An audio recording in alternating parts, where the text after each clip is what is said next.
बिस्मिल्लाहिर्रहमानिर्रहीम अल्लाहुम्मा सल्ली व सल्लिम व बारिक व सल्लिम। हम आपके साथ डिस्कशन का सिलसिला चलाए हुए हैं पीरा के हवाले से।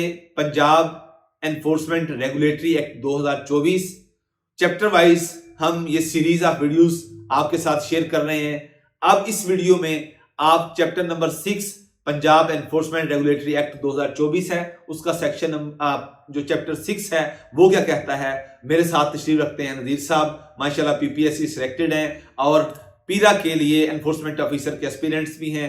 आपसे डिस्कस करेंगे कि जो चैप्टर 6 है पीरा का वो क्या कहता है। Sir thank you so much, kindly हमारे व्यूअर्स को बताइए। जो चैप्टर 6 है हमारे पास पीरा एक्ट के अंदर वो अरेस्ट से रिलेटेड है, उसका जो नाम है अरेस्ट है, ठीक है। उसका जो पहला सेक्शन है हमारे पास वो है 31 सेक्शन, उसमें ये उसका सेक्शन का नाम है पावर्स टू अरेस्ट।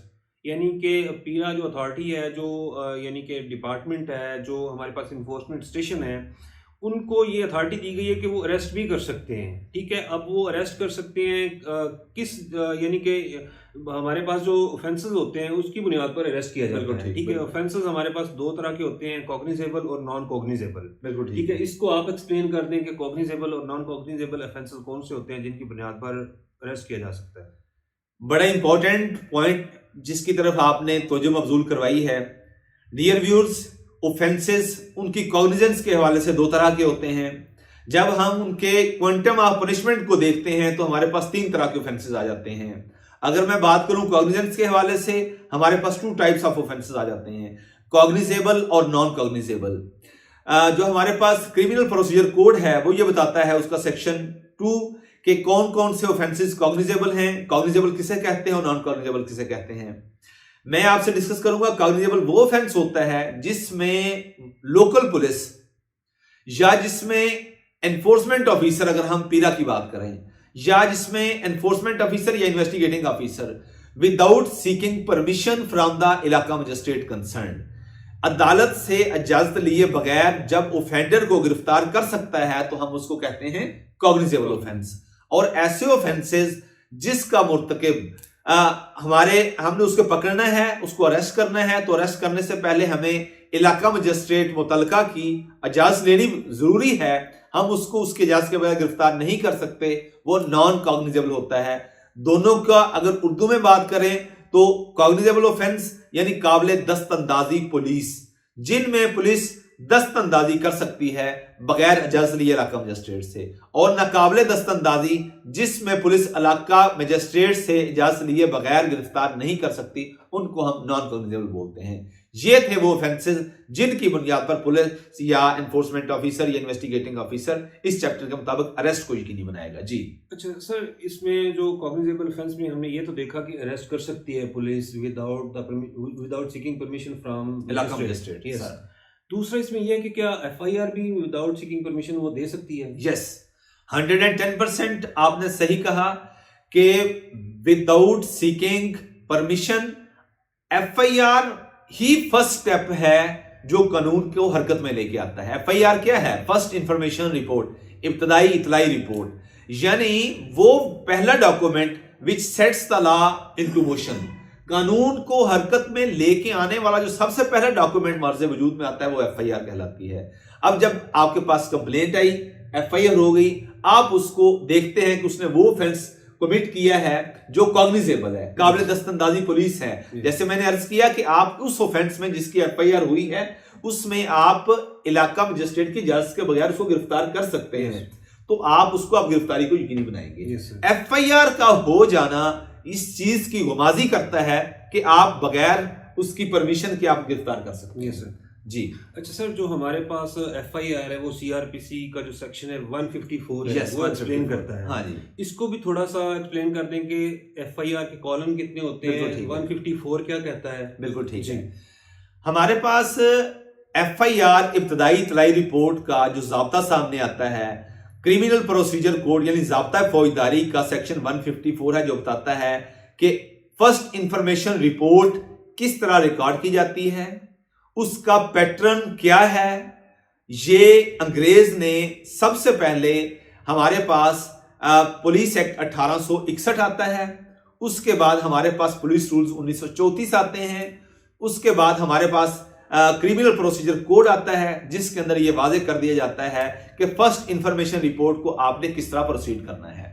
मैं अगर 154 की बात करूं तो 154 सीआरपीसी क्रिमिनल प्रोसीजर कोड ये कहता है कि जैसे ही आपके पास कॉग्निजेबल ऑफेंस की काबिल दस्त अंदाजी जुर्म के इर्तिकाब की उसके सरजद होने की इतला मिलती है आपको, तो आप बाउंड हैं कानूनी तौर पर कि आप, अगर वो ओरल फॉर्म में है, जबानी इतला मिली है, you must reduce it into writing.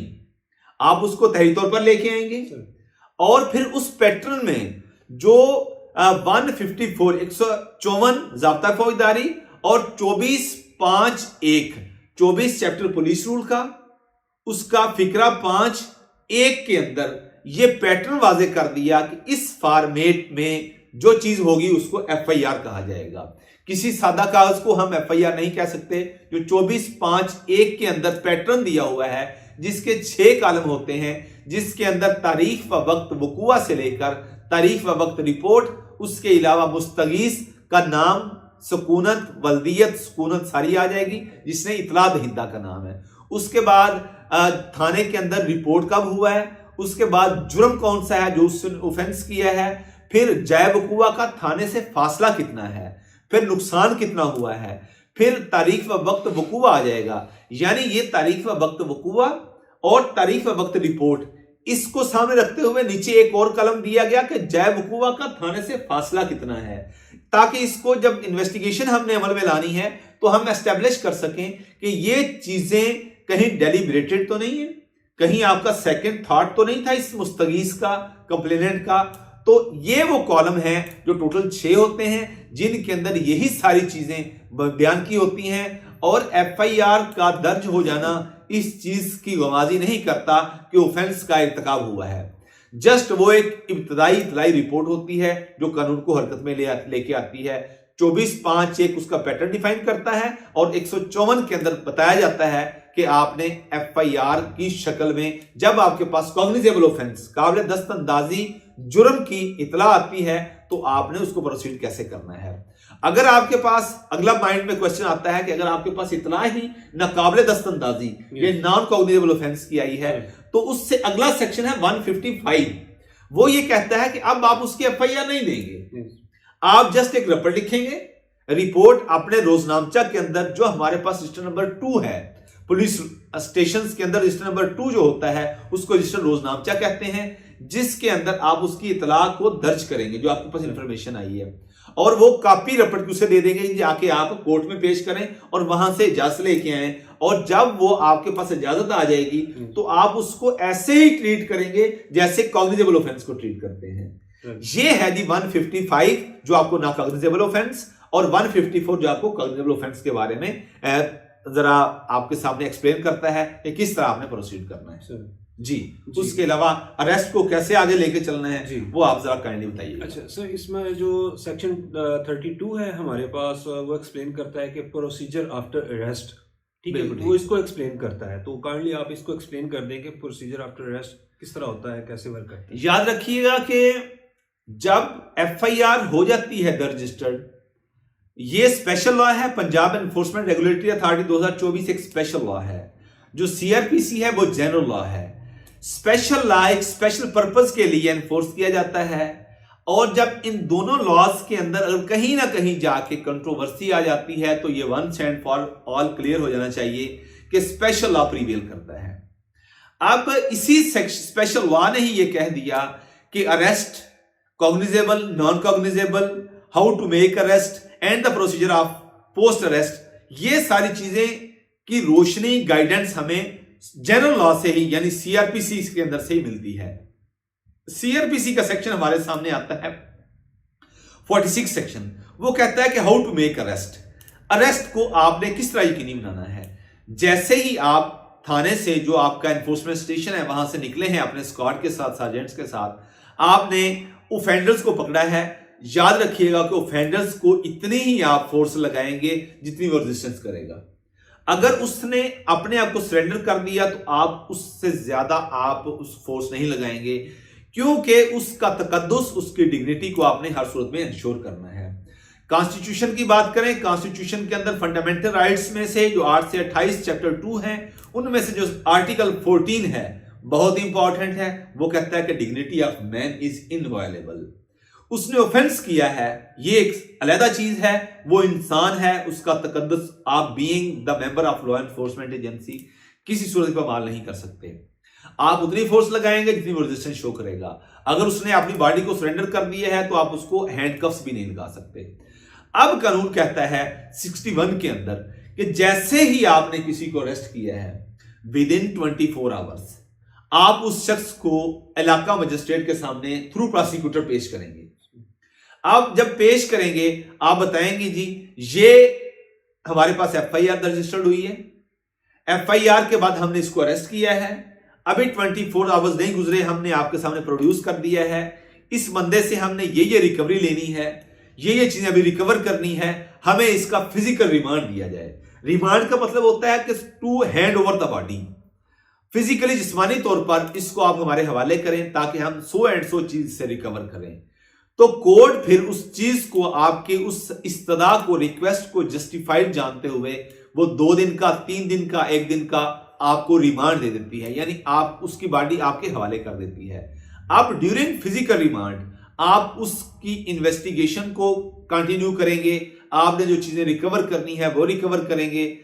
ये एक तो सूरत ये हो जाती है। दूसरी सूरत ये कि आपने अरेस्ट करके कोर्ट के सामने पेश किया, कोर्ट के सामने आपने कहा कि मुझे इसकी बॉडी चाहिए for purpose so and so. Court समझती है कि नहीं इसमें कोई चीज की रिकवरी की जरूरत मजीद नहीं है, तो कोर्ट उसको फिजिकल रिमांड पे अब नहीं देगी आपको, कोर्ट उसको जुडिशियल रिमांड पे भेज देगी, जेल में भेज देगी। वहां पे वो अपने काउंसिल के थ्रू, अपने वकील के थ्रू वो बेल भी अप्लाई कर सकता है और अदरवाइज वो वैसा सीन चलता है। मीनवाइल आपने जो इन्वेस्टिगेशन की है उसकी एक रिपोर्ट बनेगी 173 की रिपोर्ट, वो प्रोसिक्यूटर के थ्रू, जिसका सेक्शन 30 के अंदर कहा गया है कि वो प्रोसिक्यूटर के थ्रू वो कोर्ट में पेश की जाएगी। ये है चीज जो अरेस्ट के बाद आपको हर सूरत में करना होती है। अगर आपको उसने रिमांड दे दिया है, आपने रिकवरी की है, 3 दिन खत्म हो गए हैं, आप समझते हैं कि मुझे अभी मजीद भी इससे चीजें रिकवर करनी है, आप फिर कोर्ट के सामने पेश करेंगे। पिछले जो तीन दिनों की जो प्रोग्रेस रिपोर्ट है, इन्वेस्टिगेशन की में जो प्रोग्रेस हुई है, उससे कोर्ट को आप बाखबर करेंगे। कोर्ट उसको जानते हुए कि इसने कोई नेग्लिजेंस से काम नहीं लिया, इसने चीजों को पॉजिटिवली आगे प्रोग्रेस के साथ आगे लेके चला है, तो मजीद भी इसमें चीजें रिकवर करनी है, तो वो आगे फर्दर भी वो रिमांड दे सकती है। अगर उसने कोर्ट समझती है कि उसको फर्दर रिमांड देने की जरूरत नहीं है, तो उसको फिर जिस तरह मैंने बताया कि वो जुडिशियल रिमांड में भेज देगी। तो ये है जी अरेस्ट के बाद का तरीकाकार। अब इसके बारे में आगे चैप्टर 5 क्या कहता है, आप काइंडली बता दीजिए। अच्छा सर, इसमें जो हमारे पास CRPC का 167 सेक्शन है वो फिजिकल रिमांड को एक्सप्लेन करता है। तो जो जुडिशियल रिमांड का सेक्शन कौन सा काइंड ये बताते, क्योंकि CRPC भी हमारे सिलेबस बिल्कुल ऐसे ही है। मैंने अर्ज की कि अरेस्ट के बाद 2 सिचुएशंस हो सकती हैं, या फिजिकल रिमांड यानी आपके हवाले कर दिया, या ये 167 है CRPC का, या 342 के तहत कोर्ट ने उसको जुडिशियल रिमांड पे भेज दिया। ये वो चीजें हैं जिसके तहत कोर्ट पावर्स जो है ना वो ड्रॉ करती है, जहां से मुल्ज़िम को जुडिशियल रिमांड पे भेज दिया जाता है या उसको फिजिकल रिमांड पे भेज दिया जाता है। ये है सेक्शंस ऑफ लॉ CRPC के। Thank you sir. इसमें सर जो हमारे पास 33 सेक्शन है वो application of court to arrest under the act, इसमें एक्सप्लेन किया गया कि कोर्ट की एप्लीकेशन आपने किस तरह करनी है, यानी ये आपने एक्सप्लेन कर दिया। यस, ये मैंने आपको, कोर्ट से मुराद क्रिमिनल प्रोसीजर कोड, उसकी एप्लीकेशन होगी, वही तरीकाकार होगा जो उसके अंदर दिया गया है। आपने 24 घंटे के अंदर उसको प्रोड्यूस करना है कोर्ट के सामने। अब आप कोर्ट से कहेंगे फिजिकल रिमांड चाहिए, जुडिशियल रिमांड पे भेज देना है, वो आगे कोर्ट फिर सिचुएशन वाइज देखती रहेगी। जी जी सर, चैप्टर जो हमारे पास 6 था वो उसमें यही चीजें थी। अब चैप्टर नंबर 7 है हमारे पास, वो हम इसको अलग कर लेते हैं। यानी चैप्टर 6 के अंदर हमें बताया गया कि आपने अरेस्ट किस तरह करना है, अरेस्ट के बाद क्या तरीकाकार है, क्रिमिनल प्रोसीजर कोड क्या कहता है, ये सारी चीजें इन डिटेल आपके साथ इस वीडियो में शेयर कर दी गई हैं। उम्मीद है कि आपको ये चीजें आसानी पैदा करेंगी, आपके सफर को मुख्तसर भी करेंगी, प्रोफेशनल लाइफ में आपके लिए इंशाल्लाह ये आसानी पैदा करेंगी। अल्लाह हम सब के लिए आसानियां पैदा करे और आसानियां तकसीम करने का शरफ बख्शे।